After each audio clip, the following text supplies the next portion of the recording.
Hello, everybody. Are we live? I think we're live. Thank you so much for being here. And Cher, thank you for being here. You're always here right when I need you.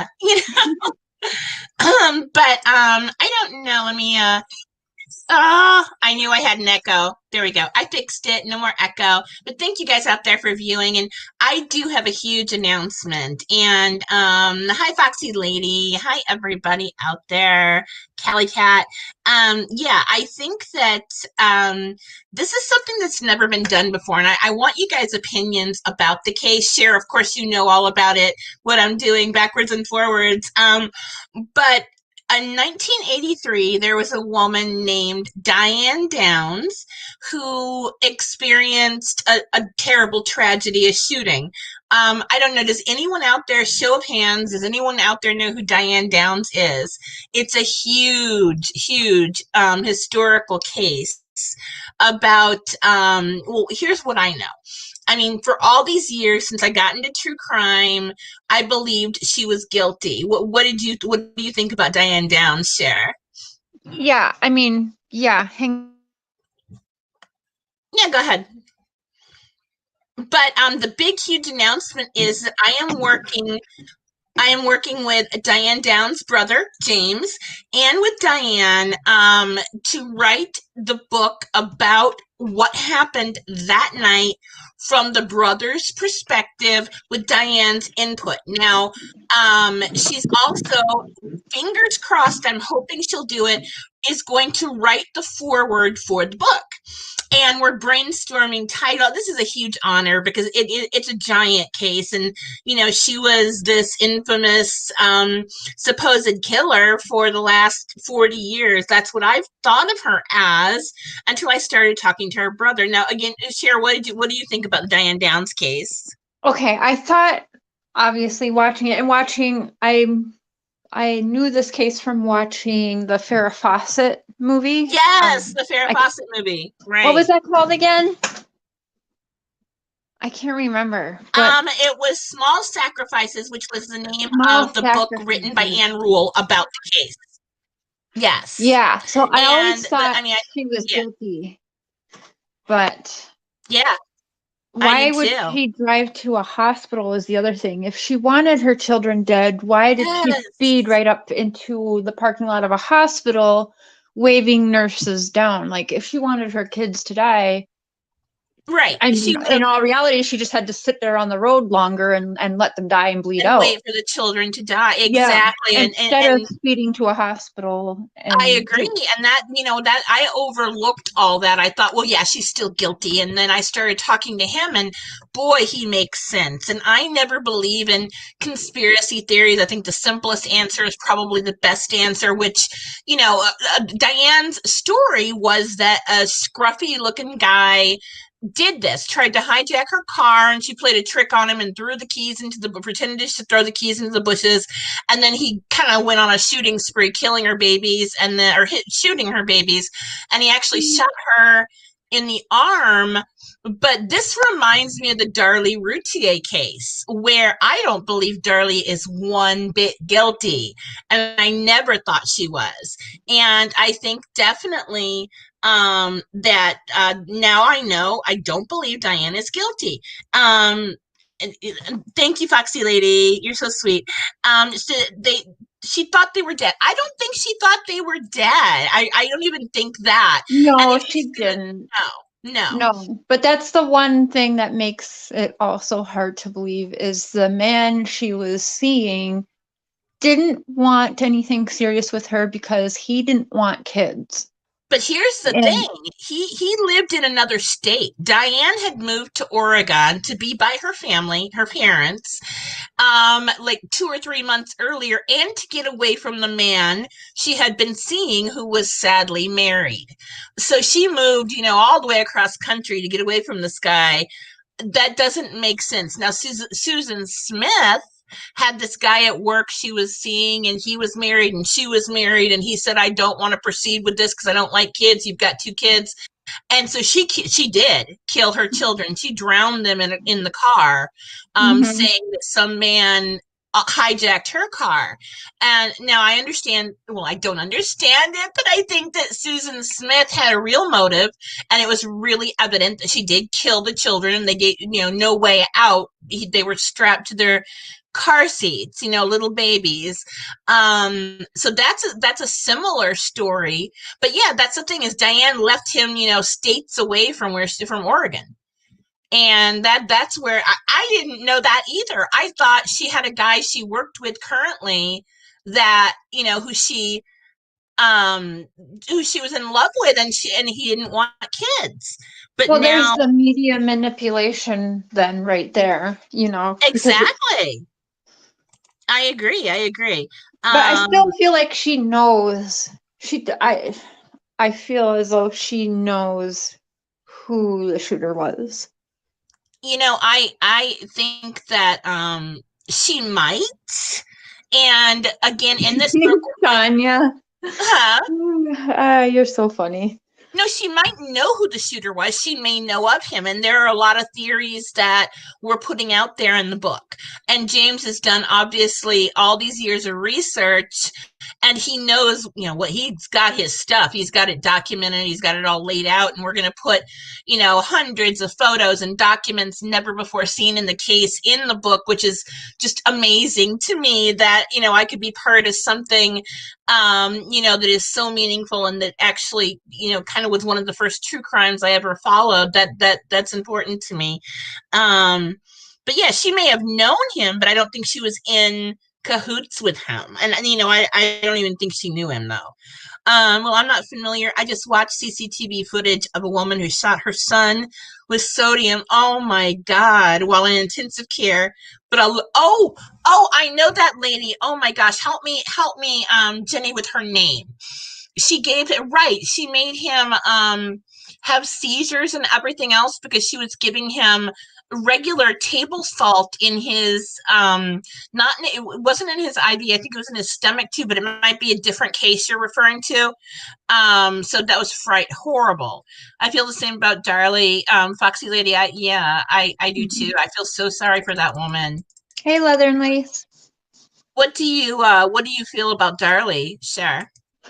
That's another hard one. I know we were talking a while back about her. That's the one with the two kids that were right. She's a very she's very flamboyant, and I think she's got that southern accent, and she like Diane was convicted primarily from her affect, the way she was acting after the murders. She smiled. Oh, that's right, because she was like blowing bubbles and stuff. Or no, silly string at the funeral. Exactly. But it was a birthday party also. It was a birthday party, correct. And it wasn't at the funeral. It was actually a week later, I want to say. Yeah, that's the one I think, I really think the husband is involved in that. Now, see, I think it was a stranger entirely for the Routier case. And, because I don't believe in coincidences that big. Yeah, I know. But I think you're right. It could have been the husband, and he made it. God, I don't think his intent would have been to make it look like Darlie did it. I think that his intent would have been to just get rid of them for whatever reason. Well, like life insurance or whatever. Like, I don't know more about their financial issues. Were they like in debt or anything? Like, I have no idea. No, I think they were an average, upper middle class family with, I don't think that he, I don't know how much he made, but they lived in a regular, like I said, upper middle class subdivision, and they were doing fine. I think it was fine. However, he might have had a girlfriend. That's a motive, as we all know with the Watts case. Did you see Dolly's comment? Dolly Green. Do you want to answer that? Down. Where is she? It's a Facebook comment. Yeah. Diane, you know what? Yeah, we'll go into that too.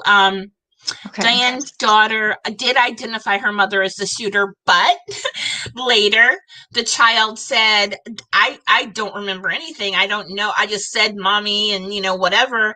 I think that she said mommy because mommy was the only adult she knew who was there, and she was sleeping. The kids were asleep. Later, even as an adult, Christy is her name, has come back and said, I don't remember anything about it. And normally, I mean, even if you're not asleep, before you get knocked out, as she certainly was knocked unconscious, I believe, and if there's any nurses or doctors out there, let me know if this is true, but the few seconds up to like a couple minutes before you get knocked out, you don't recall what happened to you. Is that correct? You have no memory of what but anyway, the girl has since said, no, I didn't mean mommy. I don't think it was mommy. Whatever. So that's been taken back. Her statement has been taken back, but too late to help Diane. She'd been poisoning him, and yeah, that kid, oh my gosh, is that Jenny, is that the little boy who had the feeding tube in his stomach for no reason whatsoever? Except that the mother had Munchausen syndrome by proxy. I don't think Darlie is guilty at all. I think Darlie's innocent. Yeah, that's what we were just talking about here. Yeah. Mm-hmm. Lacey, that's the one. That's the one that I just read about. Yeah, that lady. Oh my gosh. And again, I think she had Munchausen syndrome by proxy, which means that she made her child look as though he had an illness or kin that he didn't really have, and she needed attention from that. I don't know that Lacey had intended to kill her little boy. I think that might have been an accident, but was certainly part of her act to make the child look sick. The daughter was distraught and very poorly, and they didn't have good ways. That's true. They didn't, Callie Cat. Jennifer, what are you doing here? Oh my God, I love Jennifer. Hi, Jennifer. She's one of my friends that I made through the Grey Gardens debacle, where I was bullied everywhere from, all around the world, and Jennifer reached out to me and we became very, very good friends. Love you, Jennifer. Let's see, Dolly, that's really interesting. I was never quite sure about Diane, because I do know she was convicted by the way she acted. You're right. Darlie was definitely convicted on how she acted. I never thought Darlie was guilty. I've never thought Darlie was guilty either. And I think that, again, Darlie has this great big personality, and heaven knows, if God forbid, knock on wood, if something happened to my family and I giggled in an interview, I giggle while I'm crying, guys. You don't know, the type of personality that certain people have.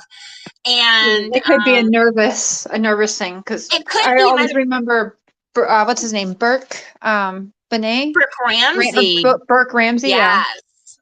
Yeah. Burke Ramsey. He was in an interview with Dr. Phil, I believe. Am I correct? It was Dr. Phil. Yeah, and Dr. Phil smiling and kind of giggling and chuckling. And I remember just feeling totally creeped out until Dr. Phil did, he had to do almost like a disclaimer or something like that for that show. Yeah, and he did. Kind of say, this is how some people act. And he's been hidden away for so long, too, because his parents were protecting him. And he just didn't know how to act socially. Socially awkward and weird. Right. And you know a lot, you meet a lot of kids like that who are a bit awkward, and they don't have but then again, his mother was smiling all the time because she was a show person, that type of a personality too. And I think, the poor kid, he was so nervous, and they said he must be good, but he was a tiny little squirt, 9 years old when his sister died. I don't think there's any way. Burke was involved. Hey, Mama. Foxy, I'm looking for that. Yeah, but I don't think he was 9 years old at that time, and the way that he died, I don't remember when it was, but I want to say 2 years ago they had done a documentary there, and they did reenactments and stuff, and I think they actually did come to the conclusion that Burke would have been strong enough for the head wound, but also that he would have been. Right. Yeah, I think they also sued them for that, by the way.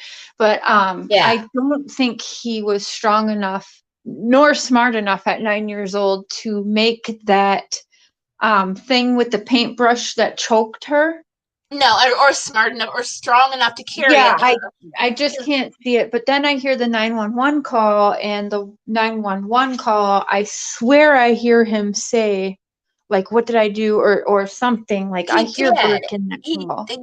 He did say that, I believe, by listening to the enhanced version of the call. Mm-hmm. But I think that, when you wake up and your parents are angry and frustrated and you're a little, rotten little 9-year-old, you're like, oh, guys, what's wrong? What did I do?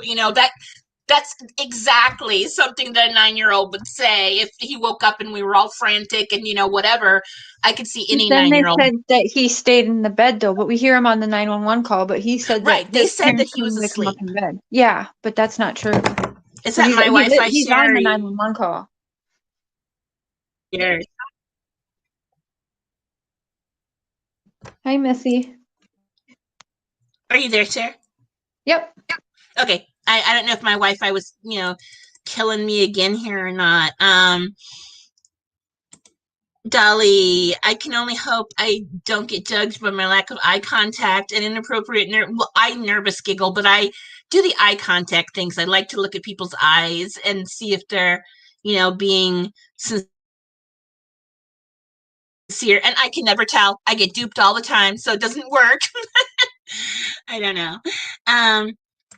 I'm excited to see what you come up with, Tanya. I never thought she was guilty. So sad. I know. Isn't that terrible? That is terrible. Anytime anyone's falsely accused, I wonder if Burke knew something but covered it up with other things. Or if it was Burke, sorry, but covered it up with other things, maybe. Though, but if you have a 9-year-old kid and your 6-year-old kid is dead because of him, you're not gonna, I don't know, you're gonna think, well, I need to get my little child medical attention right now. And of course, if her brother did something, stupid and had an accident, he's 9. He's a little bitty thing. They're not going to put him away. They're not going to do much with him and give him, psychiatric counseling. That's the way you would think. I don't think. Do you know what I mean, Cher? Yeah, but yeah, I don't know. I think we both have different opinions. I definitely think that the father was maybe involved, but okay, was there DNA found in the underwear, right, that belonged to another guy? Yeah, but it was so broken up that it couldn't really be whatever you want to identified, because it wasn't real DNA. I mean, it wasn't like a complete strand or something like that. So I have a question. Did they take DNA from Burke? I'm sorry, what was that? You broke up a bit. Did they take DNA from her brother Burke when he was? I believe they all gave non-testimonial DNA the next day. Okay. I think, including Burke. If someone knows more than me, I mean, I used to know this back and forth, but I don't quite remember. It was Patsy's, right, exactly. It was Patsy's writing in the ransom letter, and I think Tricia Griffith, she was here from Websleuths. So sorry, oh my gosh, my mind tonight. And she said that we have to start there, and I agree. We have to start with Patsy writing the ransom note. There's no way to get out of that. She definitely wrote that ransom note, but why? Yeah. Okay, so unless they were both in on it, because I've always kind of had this theory about, which I kind of hate, but her dad. Right. And she was in beauty pageants and stuff, and he had a lot of money. I don't know. I think possibly him, but made the wife leave the ransom note. I don't know. But see, that was definitely her writing, but. And I think John was too smart to leave a setup staged, like, to have the staging look like it did. I think that, whatever you want to say about him, I don't think he hurt the kids in any way. Not, I don't believe that. Just looking at he seemed like a sincere, genuine man. And he was very smart. He had his own software company or whatever it was. Do you remember what that detective said when he said, I have her, and the cop was upstairs, and the cop specifically told him, if you find her, don't move her.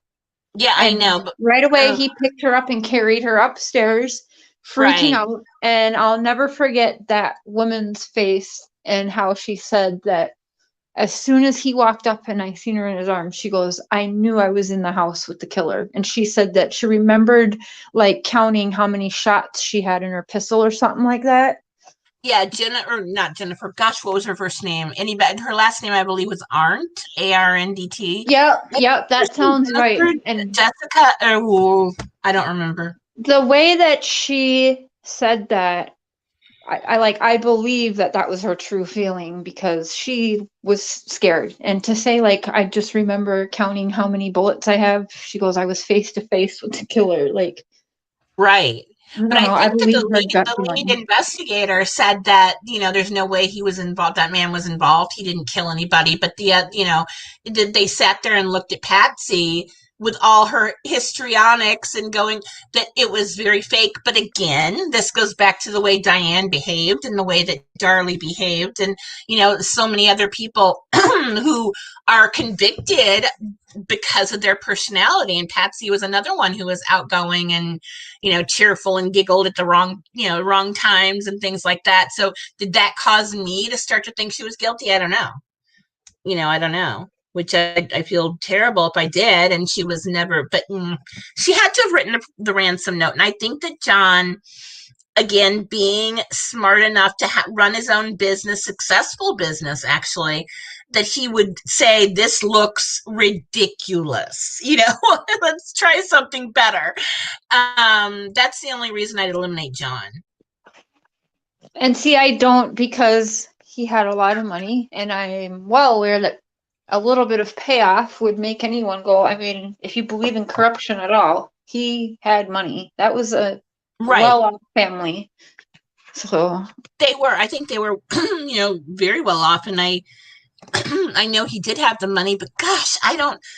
Maybe he banked on it looking like that. Like, why would I be so dumb to set myself up like that? Maybe you're right. Maybe he was that smart. That's possible. That's almost like, possible. Hiding in plain sight type of thing. And then he made her do the ransom note. Thinking it would point to her.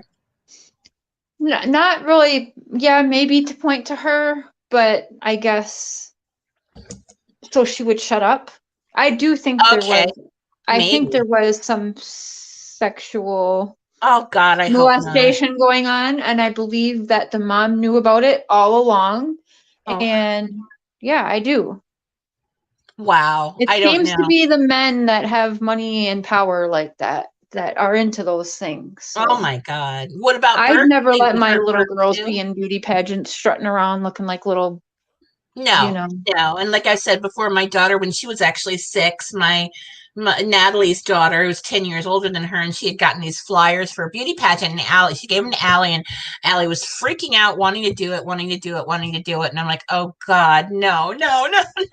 And so we didn't do the pageant circuit, but so I understand how kids would enjoy that. Little girls at that age who get to look like a princess and think, whatever. But it is very But did she seem to enjoy that to you, honestly? Did she look like she was enjoying that to you? Because if I look back, I don't feel like she looked like she was enjoying it. She looked I mean, she had a big fake smile, but again, tell a kid at 6 years old to smile, and that's what they do.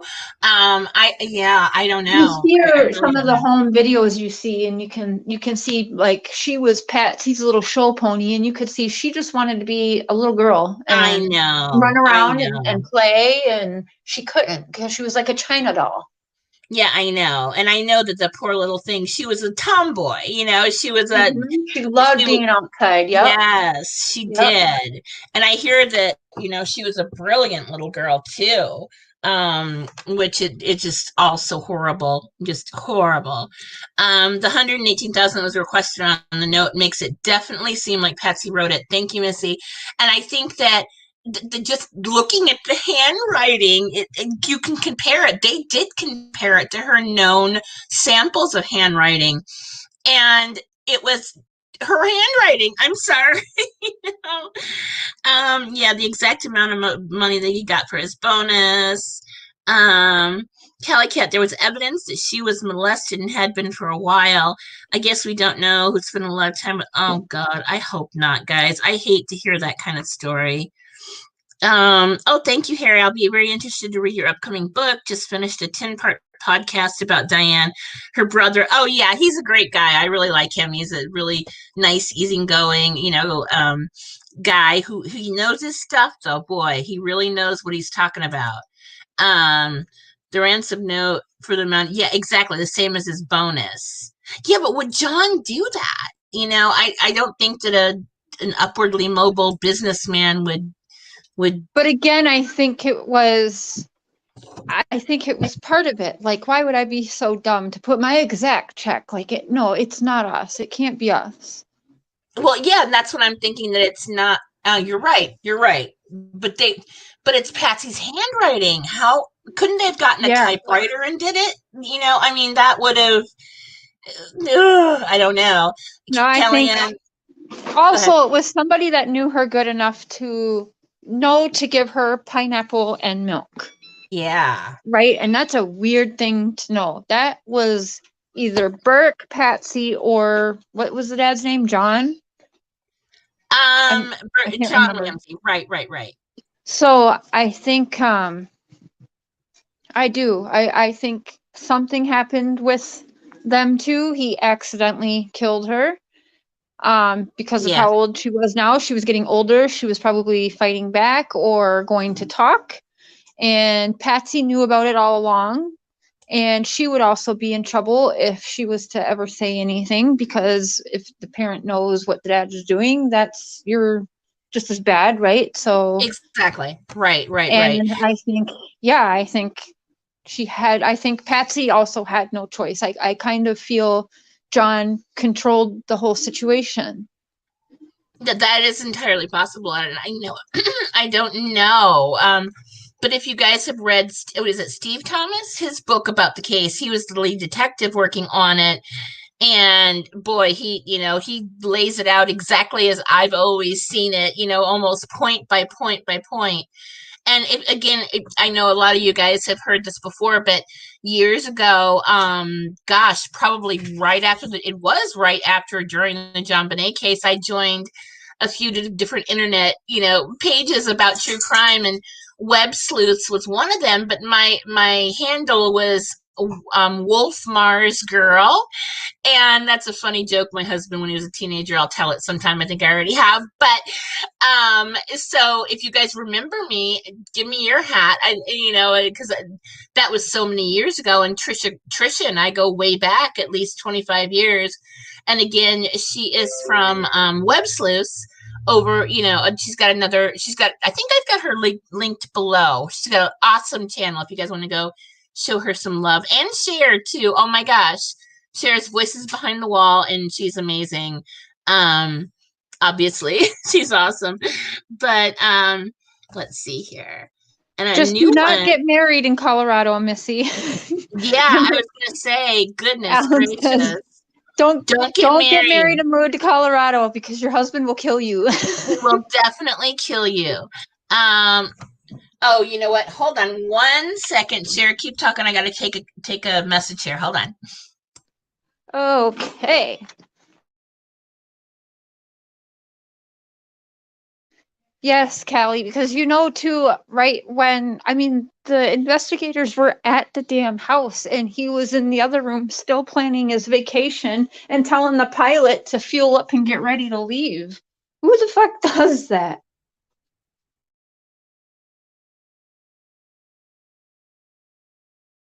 Robbie, love you.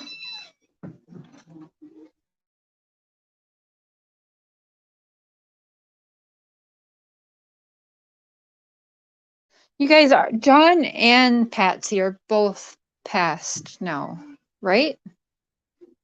I think.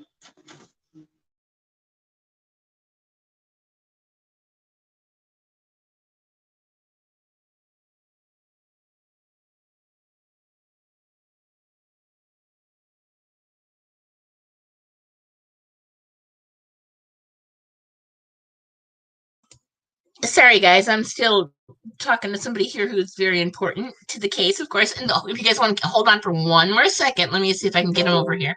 Hold on.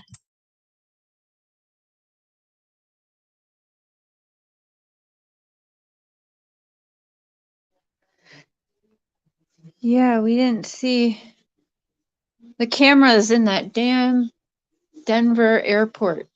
Because I'd love to see the cameras from the airport for the whole WAPS case also.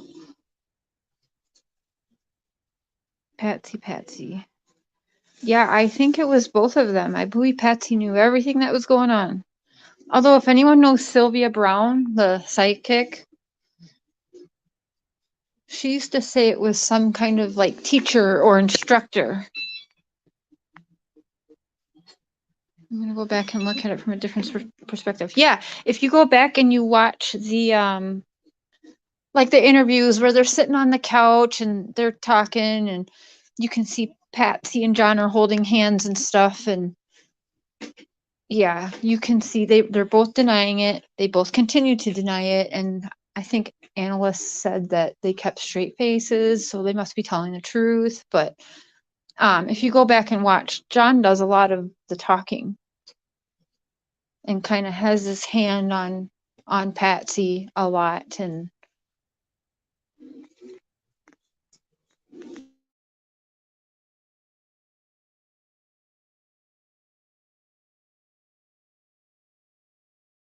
yeah, go back and watch it with like that perspective, and watch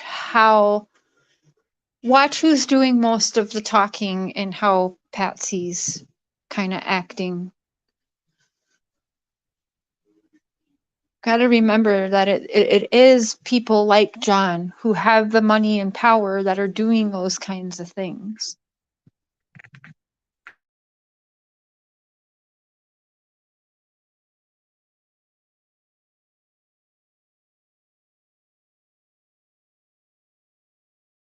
That's right. Yep, I remember he did remarry. Yep.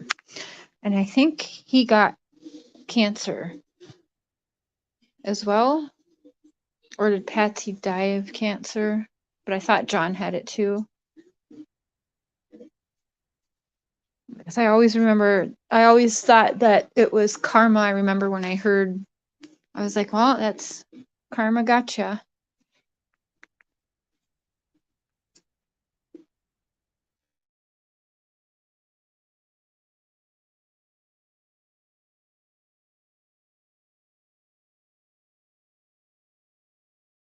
Yeah, I just don't believe that Burke was strong enough because he was a scrawny little 9-year-old boy. If you look back at pictures, he was so tiny.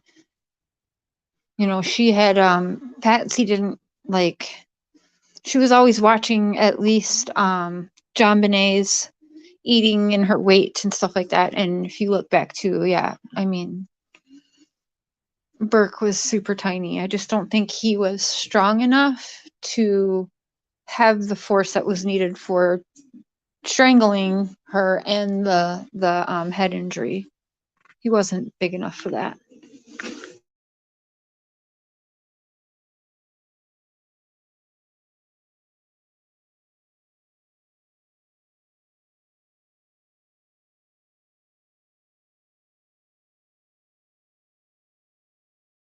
Yeah, I don't understand the whole little girl beauty pageant thing either.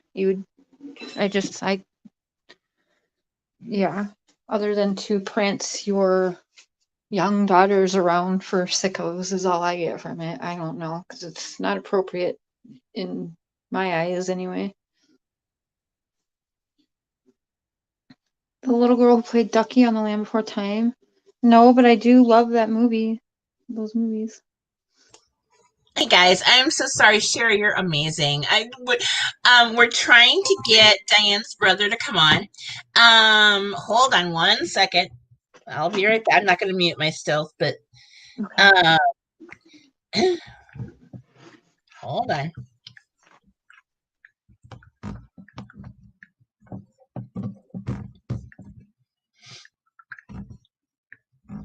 What happened? Now, Missy, now you got to say.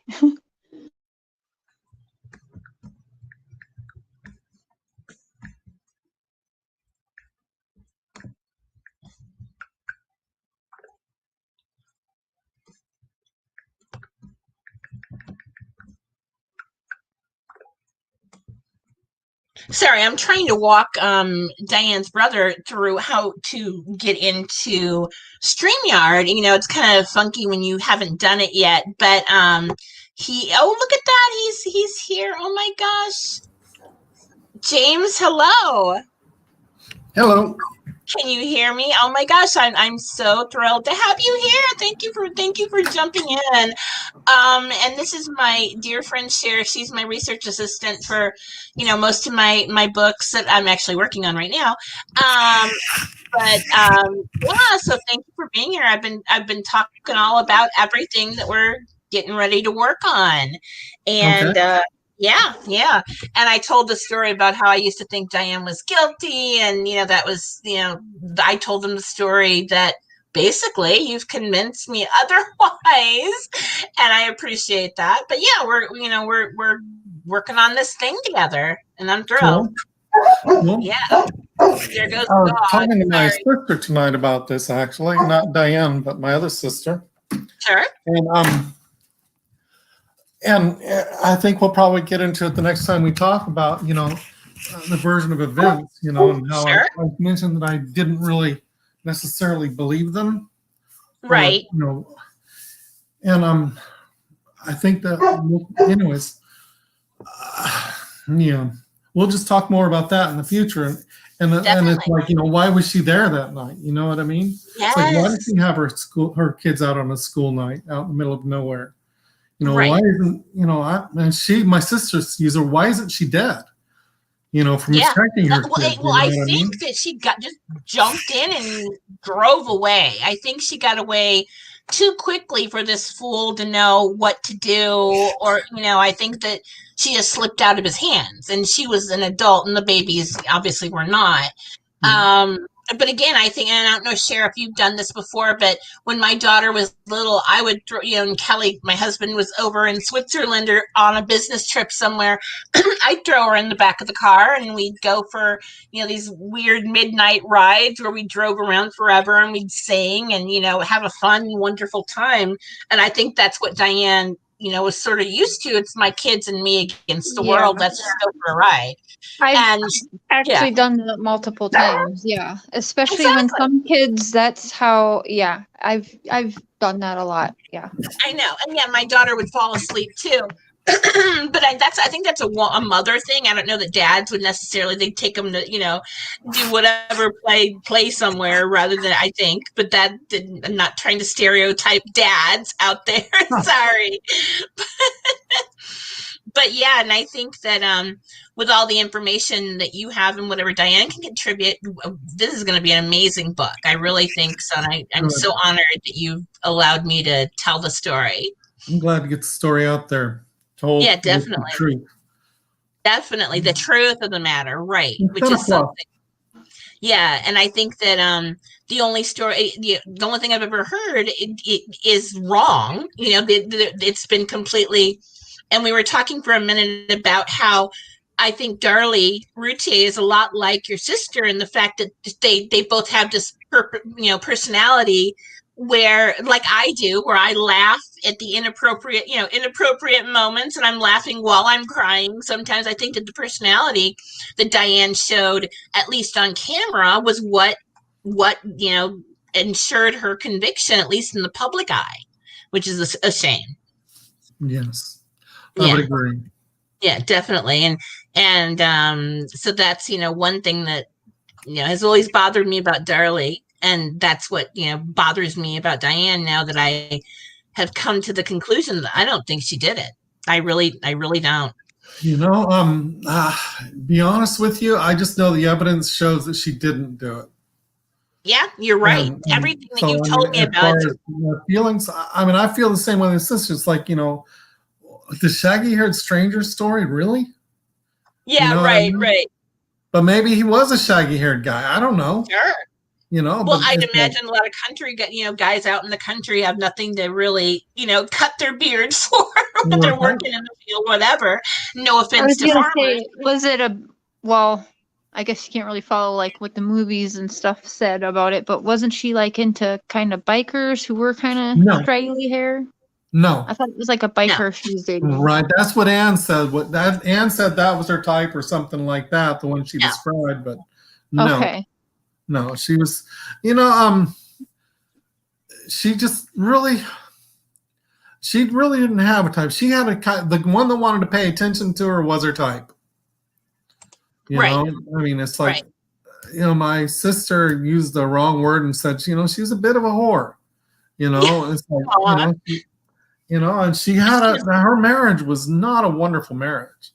No. And so and she got attention whenever she could from any man she could, because she got, bad attention at home. And so she just wanted love. Makes sense. Like she was just a little boy crazy, yeah. Right? Yeah. I mean, because remember, she was 27, 26, 25. Very young girl. Yeah. It's like, and she got married when she was like 18.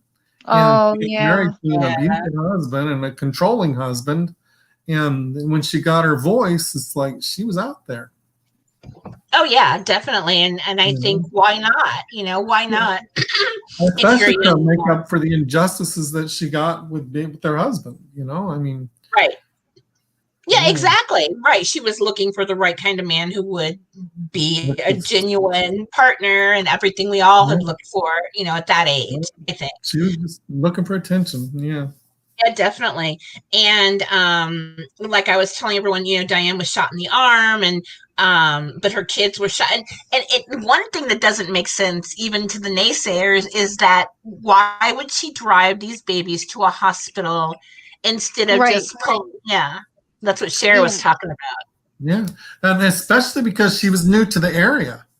She was in the area for 5 or 6 weeks, and she was out in the country. And so, if you really want to shoot your kids and make them die, say, "Hey, I got lost," and they died on the way to the hospital.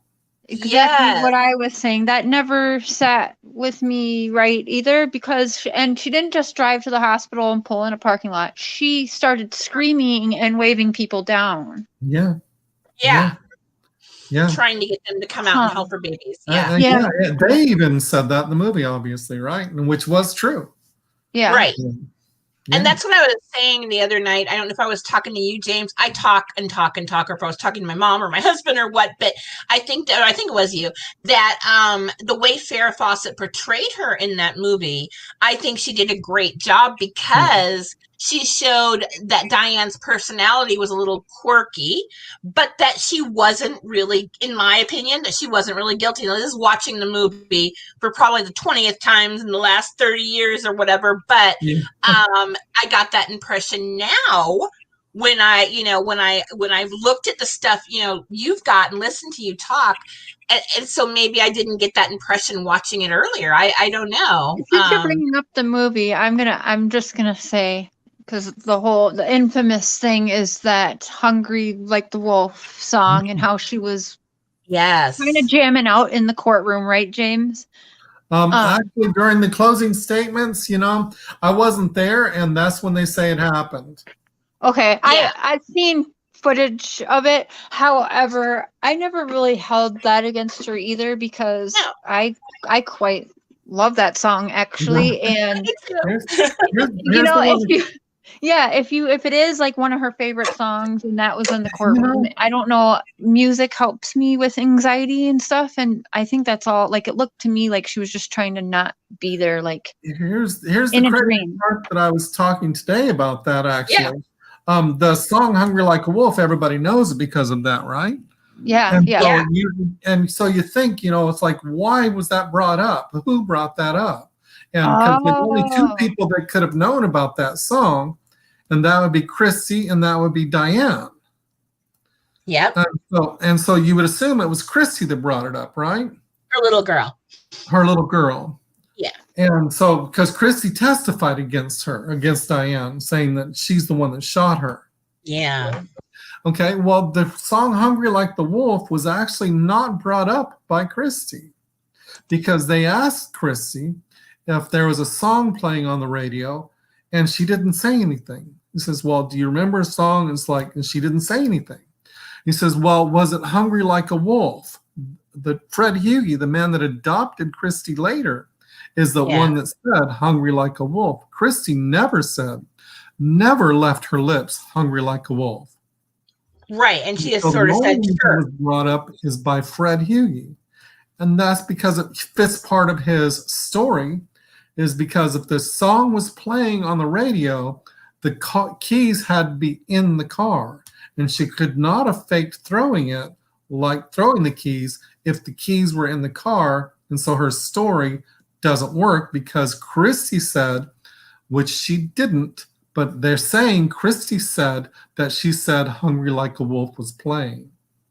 Right, right.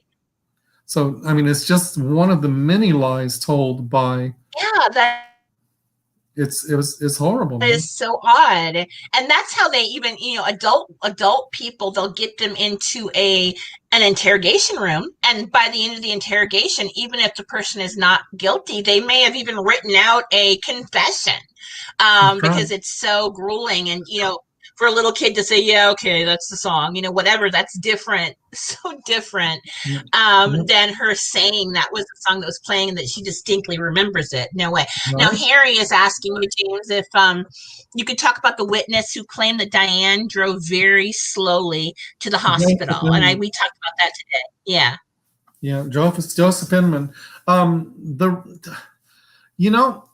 I'm going to assume that he was there. I obviously wasn't there, but he testified. And so I'm assuming that he was there. And if I've been out on that road, or I know that road a little bit, I didn't live there, but the road's a curvy road and it lasts for about 2 miles. And she was shot in the arm too. Right. She was shot in the arm. Yeah. And her kid was shot from point blank range, 0 to 6, 9 inches. All 3 of her kids were shot, and it was total chaos. Yeah. And I can't speak to any of that because I don't know any of that. But what I do know is that he gave a specific time as to when the shooting when he was following her. He said it was, I'm sorry, I don't have his testimony, but let's say it was 10:30 at night or 9:30 at night. So he gave a specific time when he was following her. And if you take a look at his testimonies, say that time, and then 20 minutes later from when they stopped and turned is how long that drive would have taken to get to the hospital. Right. Well, he did it in less time than that. So all he really did was say the time that he saw her. She was driving slow. I can't imagine the chaos that was going on in that car. Oh my gosh, I know. Because, she was reaching down. Cheryl wasn't moving. She said that, Christy was in the back and she was like gurgling. And she was reaching back there trying to say, Christy, hold on, and trying to arrange her. And the same with Danny. Danny's back there moaning and crying. Oh, yeah. And it's like, and so, to be honest with you, as far as driving to go to the hospital, all that really did was set up a time. And if you take a look at the time and then you take a look at the time she arrived at the hospital, you'll find that she indeed was driving like a bat out of hell to the hospital. Drove it faster than the police detectives drove her back out to the shooting site, and it took them longer to get back to the shooting site than it did for her to get to the hospital. Exactly. Right. And I think that, so, she would have been speeding to a certain degree and it wasn't that far away, so she wouldn't make up that much time, but it seemed like the times worked out appropriately. So what the heck? And again, that's, what people have been led to believe, and it's wrong. These are common misconceptions about the case. Harry says, thank you for that answer, John. The reality is, I'm sure he was telling the truth. Right. I don't know that he was telling the truth, right? Because I don't really know him, and I don't know. Sure. But if he was telling the truth, then that's fine. But now we have a exact time. He said an exact time because he came from a party, or he came from his relative's house, I think is what he did, and so he knew exactly what time he left his relative's house and exactly what time he was there, and so he just set up a time. Yeah, exactly. And I think that things like that, the eyewitnesses, sure, but they didn't see her shooting. Gosh, I wish that they would. here's another problem with the eyewitness, Joseph Inman again, the witness, right? So basically, you have a woman who was, excuse me. Well, let's play devil's advocate and say that she shot her family, okay, and that she was driving slow because she was putting that neatly folded towel on her arm, which doesn't make any sense to me, but it's the truth. And so then he tells you exactly what time. She was the worst witness for herself. I know. So it gives the exact time in which somebody knows she's there. And so at that exact time they have it, and then she drove to the hospital. So we have those, we'll call it 20 minutes taken care of, right? Right, exactly. So where's the gun? Where is the gun? Anything that stopped her from getting blood spatter on her? So where's the everything that she would have had on, like a Tyvek suit or some kind of something to stop everything from getting on her? Yes, all over her. And what about, there were no powder burns, but there were also none of the chemicals that particular gun would have emitted from someone who shot it on her hands. Right. And I'm no gun expert, but I don't think that you can get away with shooting, and even if you wash your hands once, you're not going to get away with getting all that residue off your hands an hour after. Yeah. And so I never knew that. Wow. Yeah. And so now where is she supposed to get rid of everything at? Dumped it in the river. They searched for over 1,100 hours. No, exactly. Over 1,100 hours, they searched the side of the road, the river. They had divers in the river looking for it. They had everything else. And nothing, no gun. I love talking about the gun, and I'm really looking forward to explaining what happened with the gun in the book. Yeah, definitely. We sure will. It's an incredible thing. Definitely. There's so many surprises. That was the husband ever looked at? James? It's a strange thing about Steve Downs, which is the husband, because I was just talking to my wife about this tonight. It's like, when I was growing up, I was in the 6th grade when I met him.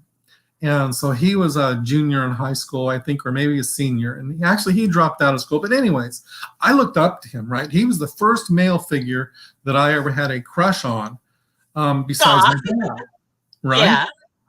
Yeah. And I thought I admired the guy, right? Sure. But the reality is he didn't treat my sister good. And going back, it's like they did get hold of Steve the night of the shooting. And he gave an alibi. Sure. And the police checked that alibi, and he was lying. So he gave another alibi. They checked that alibi, and he was lying again. So the reality is that Steve does not have an alibi for that night. But But Doug Welch at the time, this is my sister's side now. I mean, I wasn't there again for this part. Right. But my sister says that Doug Welch pulled her aside and said, Steve has given us 2 alibis that are false. So we think that he's good for this.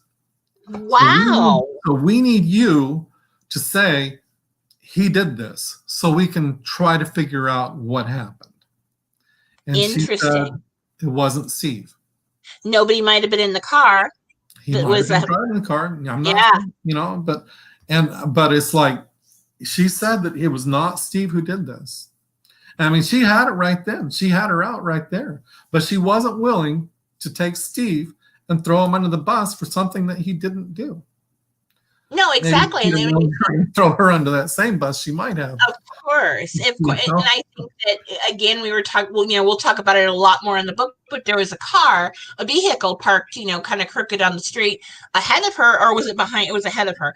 It was in not the middle of the road, but pulled off the road like a broken down car. And he supposedly was standing up there in the middle of the road as she passed the car, say like he was walking down the road, leaving his car going somewhere, and then he drags her down like that. That's what she said. Yeah, but Steve could have been. The reality is the yellow car was never found. That Joseph Inman guy who was following her slowly on that same road said he never saw a car pass him going the other direction. And I mean, Yeah. Driven off into a field if the other guy was familiar with the territory, with the terrain. He could have driven off into a field and parked it in his, dad's barn or what, whatever. Down the road. Who really knows? I don't really know. Exactly. Yeah. And go ahead. No, that's all. I just don't really know. I know you know that I have a habit of jumping in when everyone's talking. I don't mean to. I'm so sorry.